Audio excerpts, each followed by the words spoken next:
My sister slept with my ex and got pregnant. Then my family demanded I give up my inheritance. All right, so here's how it all started. I'm 24 now, but this whole mess began a couple of years ago. Back then, I was in this relationship with a guy I met in college. Let's call him Jake. We hit it off pretty quickly. He seemed nice, thoughtful, and we had a lot in common. At first, things were going great. I mean, I was head over heels for him, and I thought this was the guy I was going to marry one day. So naturally, after about a year together, I decided it was time to introduce him to my family. Now, my family's a little, let's say, traditional. We're from a pretty conservative culture, and they have strong opinions about who you should date, how you should date, and when you should get married. They weren't thrilled when they met Jake. It wasn't like they were rude to him or anything, but I could tell they didn't really like him either. They didn't say much, just kind of gave me that, "Are you sure about this guy?" Look, I brushed it off, thinking they'd come around eventually. But here's the thing. While my parents were lukewarm about Jake, my sisters seemed to love him. Grace, who's 22, and Emma, who's only 11, got along with him great. That made me happy because, family approval matters even if it's just my sisters. Grace especially seemed to really enjoy his company, and we even joked that she was stealing my boyfriend. Emma adored him too, but she's just a kid, so it didn't feel weird. Jake and I didn't live together because in my culture, that's a huge no-no unless you're married. So we worked in different cities and would meet up when we could, but I thought things were solid between us. I trusted him completely. Why wouldn't I? He was my boyfriend, and he seemed to get along with the people closest to me. What could go wrong, right? Well, 3 months after Jake met my family, things took a turn. I was over at his place for the weekend. We'd had a normal day, nothing special. Grabbed food, watched a movie, the usual. He went to take a shower and his phone buzzed. Now, I'm not the type to go snooping through someone's phone. I really believe that if you trust someone, there's no need for that. But something that day just didn't sit right with me. His phone kept buzzing, and I don't know why, but I picked it up. Maybe part of me already knew something was off, or maybe I was just curious. When I unlocked it, I saw a message from Grace. At first, I didn't think much of it. I mean, she's my sister. But when I opened the chat, my heart basically stopped. The messages weren't normal. They were flirty, like let's hook up level flirty. I couldn't believe what I was seeing. My sister and my boyfriend. I started scrolling up through the conversation, and it got worse. There were months of this stuff, late night messages, inside jokes that I didn't know about, and even plans to meet up behind my back. I felt sick. Like, how long had this been going on? The person I trusted most and my own sister? I took screenshots of everything. My hands were shaking and I couldn't think straight, but I knew I needed proof. I sent the screenshots to myself and just left his place without saying a word. I didn't wait for him to get out of the shower. I didn't give him the chance to explain or lie to me. I just bolted. As soon as I got home, my phone started blowing up with calls and texts from Jake. He must have realized something was wrong when he saw that I'd left. I ignored everything. I couldn't even look at my phone without wanting to scream. Eventually, I sent the screenshots to our friend group's chat and blocked him. I didn't care about the fallout at that point. I was done. I had no patience for lies or betrayal. But what hit me the hardest was Grace. I mean, Jake's betrayal hurt like hell. But Grace? That was another level of pain. She wasn't just my sister. We grew up practically inseparable. With our parents being absent and wrapped up in their own world most of the time, Grace and I had always leaned on each other. We were only 2 years apart, and we had always been there for each other. Or so I thought. The next morning, I couldn't take it anymore. I packed a bag and flew straight back home to confront her. I didn't care what kind of scene I was about to make. This was bigger than just a fight. It felt like my whole world was crashing down. When I walked into my parents' house, Grace was there like nothing had happened, just sitting at the kitchen table, scrolling on her phone. I slammed the screenshots down on the table in front of her. Our mom and dad were both there too. Grace didn't even try to deny it. She just looked at the messages and shrugged like it was no big deal. She actually said, "Yeah, I did it. So what?" I wanted to scream. How could she act like this didn't matter? Like she hadn't just destroyed our relationship for good. My mom lost it. She slapped Grace across the face, something I had never seen her do. My dad was furious too, yelling at Grace, telling her to get out of the house. He gave her a week to move out, and I thought that was it. I thought maybe this was the end of all the drama. But 2 days later, Grace dropped another bomb on us. She was pregnant, with Jake's baby. I couldn't believe what I was hearing. This had gone from bad to worse in a matter of days. My parents, who had been so angry with her, suddenly softened up. They couldn't stay mad at her once they knew she was pregnant. And just like that, the whole dynamic shifted. It was like Grace was off the hook just because she was having a baby. My parents started talking about how they couldn't abandon her now, how they had to support her, no matter what she did. That's when I snapped. I told them all exactly what I thought, how they were enabling her, how this was all messed up. They tried to tell me to calm down, that I was overreacting, but I couldn't take it anymore. I grabbed my stuff, told them to never contact me again, and I left. The only one I didn't block was Emma. She's just a kid, and I didn't want to cut her off too. 2 weeks later, my mom somehow got a new number and sent me a wedding invitation. Jake and Grace were getting married, and my mom had the nerve to act like I should be there for family unity or whatever. I told her to get lost and blocked her again. That's how it all began. I thought the worst was behind me, but little did I know the real mess was only getting started. After all that went down with Grace, my ex, and my parents, I thought cutting them off would give me some peace. Turns out life had other plans. I wasn't speaking to anyone except Emma, and I was trying to just move forward with my life, you know? But of course, things never go that smoothly when you've got a family like mine. About 2 months after I blocked everyone, I started hearing things through the grapevine. A cousin of mine, who I stayed in touch with, mentioned that Grace was having a baby shower and my parents were throwing it. Apparently, they had invited a ton of people, like it was some huge celebration. At first, I wasn't surprised. I figured they'd make a big deal about it since they were acting like Grace was some kind of victim. But then, my cousin hit me with something that really got under my skin. She told me they had started telling people that I was the one who abandoned the family, and Grace was the good daughter who was trying to keep the family together. Seriously? After everything she did, she was somehow the hero of this story now? I was so mad, I wanted to call my mom and just let her have it. But I knew better than to get dragged back into all that. I stayed quiet, tried to keep my head down, but that didn't mean I wasn't fuming on the inside. The nerve they had to spin this whole thing around like I was the problem. A few days later, I got a text from Emma. She was just giving me an update on how things were going at home, but she also dropped something I wasn't ready for.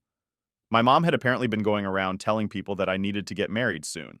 Not for any real reason, just because she didn't want people gossiping about how Grace, the younger sister, was getting married and having a kid before me. Like what? I hadn't even spoken to them in months, and now they were worried about my reputation? It was ridiculous, but that's how my mom's mind worked. Everything was about appearances. She didn't care about what Grace did to me. No, the bigger issue was how it looked to other people. I wasn't living my life on her timeline, and that was apparently some huge scandal. And yeah, that made me furious. But more than that, it made me sad. It was like nothing I ever did was going to be enough for them. Even when I cut them off, they still found a way to control the narrative, to make me look like the bad guy. So, fast forward a bit, Grace's wedding happened. Obviously, I didn't go, but I heard all about it from my cousin. Apparently, it was this big, fancy thing. My parents went all out, even though Grace was barely a few months pregnant.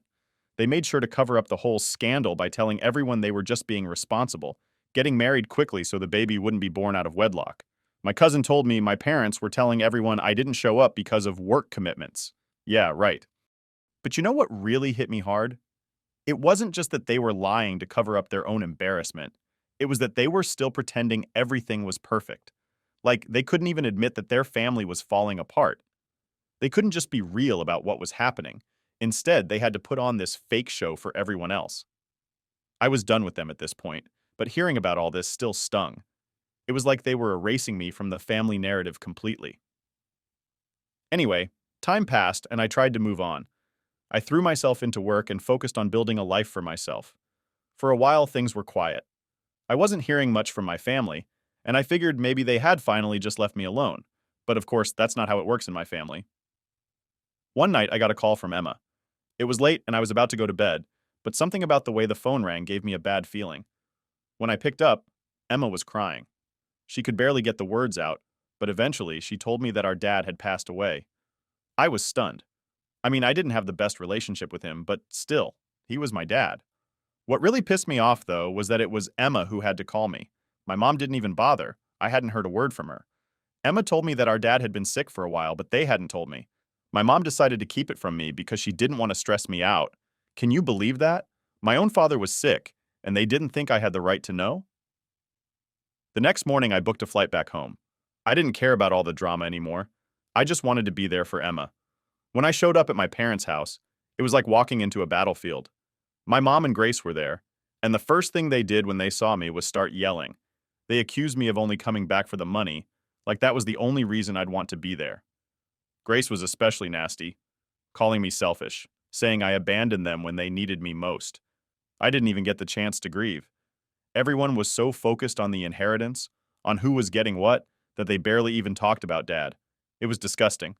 And as if things weren't bad enough, when they read the will, all hell broke loose. Turns out, Dad had left me the largest share of his assets. I was shocked. I wasn't expecting anything from him, especially after how things had gone down. But there it was, in writing.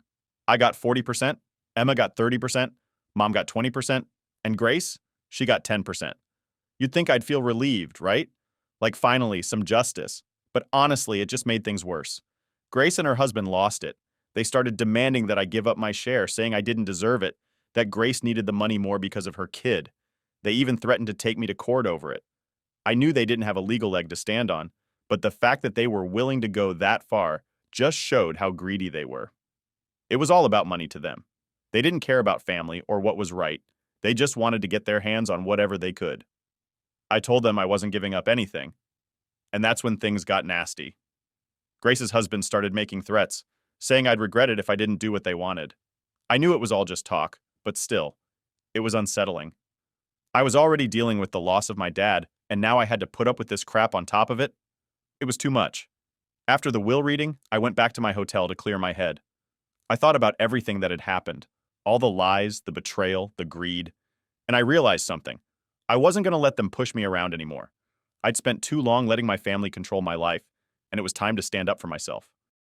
Update 1. So, after the whole inheritance blow-up, I thought things couldn't possibly get worse. I mean, they already accused me of coming back just for the money, and Grace and her husband were trying to bully me into giving up my share. But I wasn't going to budge. I knew I had the legal right to what my dad left me, and honestly, after everything they put me through, there was no way I was giving in.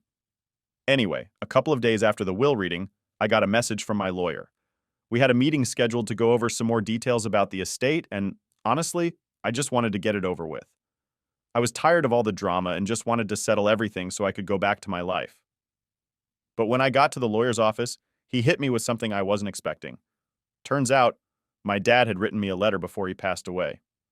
The lawyer handed it to me and said that my dad had asked him to give it to me when the time was right. I sat there for a minute, just staring at the envelope, not sure if I even wanted to open it.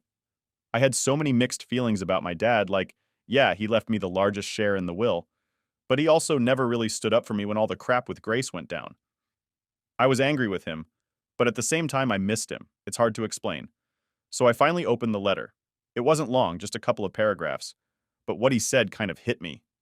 He apologized for not being there for me when I needed him. He said he knew he should have done more, but he felt trapped by the situation with my mom and Grace.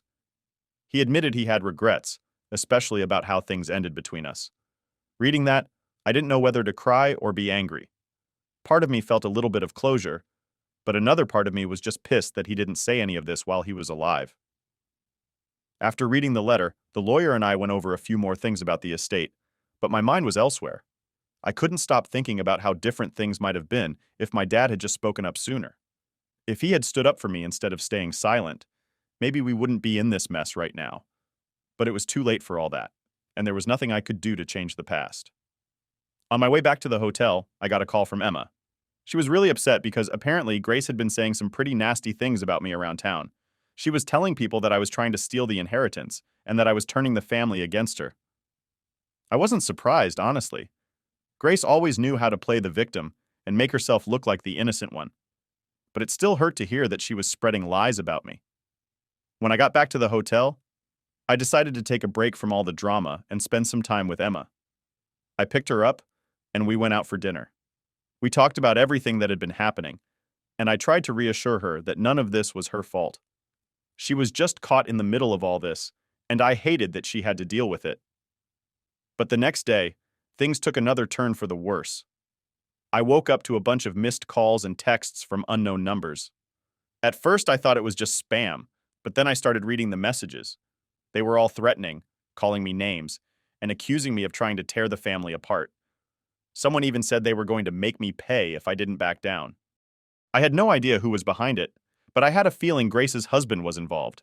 He had already threatened me once, and I wouldn't put it past him to try something like this. I forwarded everything to my lawyer, just in case things escalated. But honestly, It was starting to get really scary. It's one thing to deal with family drama, but when people start making threats, it's a whole other level. Later that afternoon, I went to my car, only to find that someone had slashed my tires. All four of them. I was completely freaked out at this point. I mean, who does that? I knew Grace and her husband were angry, but this felt way too extreme. It was like they were willing to go to any lengths to get what they wanted. I called the police and filed a report, but I didn't have much hope that they'd catch whoever did it. Still, I wasn't going to let them intimidate me. I was already dealing with enough, and the last thing I needed was to be scared every time I walked out the door. I talked to the hotel staff, and they beefed up security around the property, so that made me feel a little better. But it was clear this wasn't going to end anytime soon. A few days later, we had another meeting with the lawyer to finalize some things with the estate. Grace and her husband were there, and the tension in the room was thick.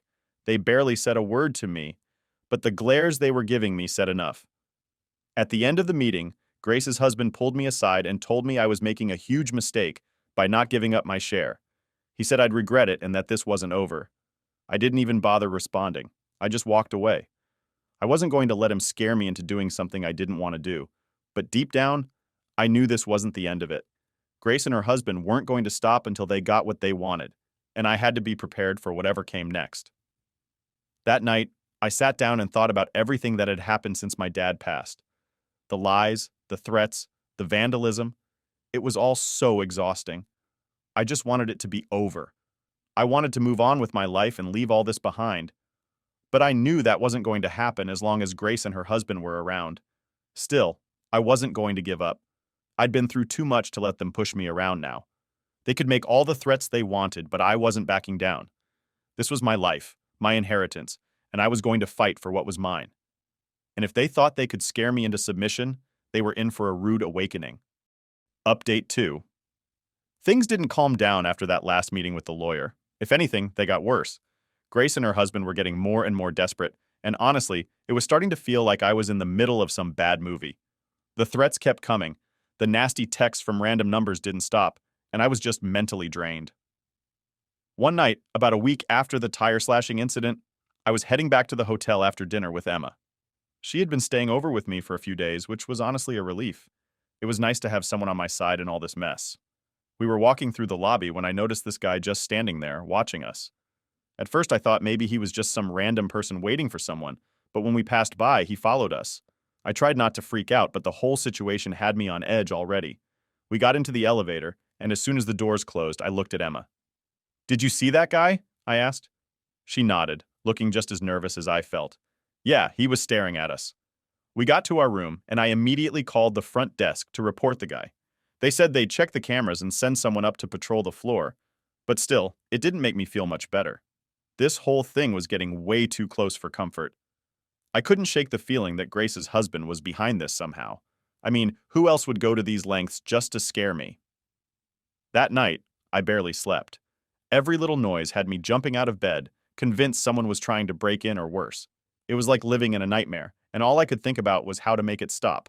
The next morning, I decided I needed to take some serious action. I called my lawyer and told him everything about the threats, the weird guy in the lobby, the slashed tires. He agreed that things were getting out of hand and suggested we get a restraining order against Grace's husband. It wasn't something I wanted to do, but at that point, it felt like the only option. We filed the paperwork the next day, and I tried to keep my head down while we waited for the court date. But of course, Grace and her husband didn't take the news well. The texts ramped up again, this time with more threats about how I'd regret this, and how they'd make sure I paid for everything. It was exhausting, but I was done being scared. They could throw whatever they wanted at me, but I wasn't giving in. A few days later, the court date for the restraining order came around. I showed up with my lawyer, and guess who else was there? Grace and her husband, of course. They looked smug, like they thought this whole thing was a joke. I avoided eye contact with them, focusing on what my lawyer was saying, but I could feel their eyes on me the whole time. When the judge called us up, Grace's husband tried to act like I was the one causing all the drama. He said I was exaggerating everything, that I was just bitter about the inheritance and trying to make his life hell. I couldn't believe what I was hearing. Like, really? He slashes my tires, sends me threats, and somehow I'm the one causing problems? Thankfully, the judge saw through his BS. After hearing both sides, they granted the restraining order, and for the first time in what felt like forever, I felt a small sense of relief. At least now there was something in place to protect me if things got worse. But of course, things didn't magically get better overnight. The threats didn't stop right away, and I still felt like I was constantly looking over my shoulder. But at least now I had the law on my side, and that gave me some peace of mind. A few weeks passed, and I was finally starting to feel like maybe things were settling down. I was still staying in the hotel, but I had started looking for a new apartment where I could feel safer. Emma had gone back home, and I missed her, but we kept in touch constantly.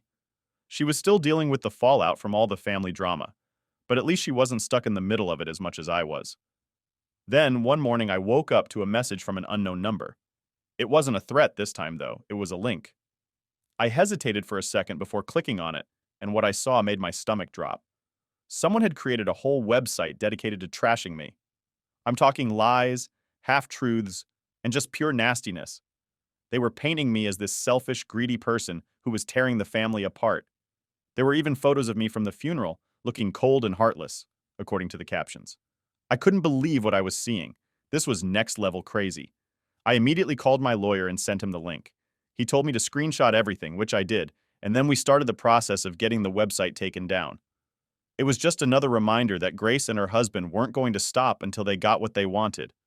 But at this point, I was so tired, I didn't even care what they threw at me anymore. I just wanted it to be over. That night, I talked to Emma again. She was upset about the website and wanted to help, but there wasn't much she could do. I didn't want her getting caught up in all this any more than she already was. We talked for a while, and she told me about how Grace had been acting like nothing was wrong, like she hadn't caused any of this. Typical Grace, always playing the victim. I went to bed that night feeling drained, but at least I had a plan in place. The website would get taken down, the restraining order was in effect, and I had people on my side. I wasn't alone in this, even though it felt like it sometimes.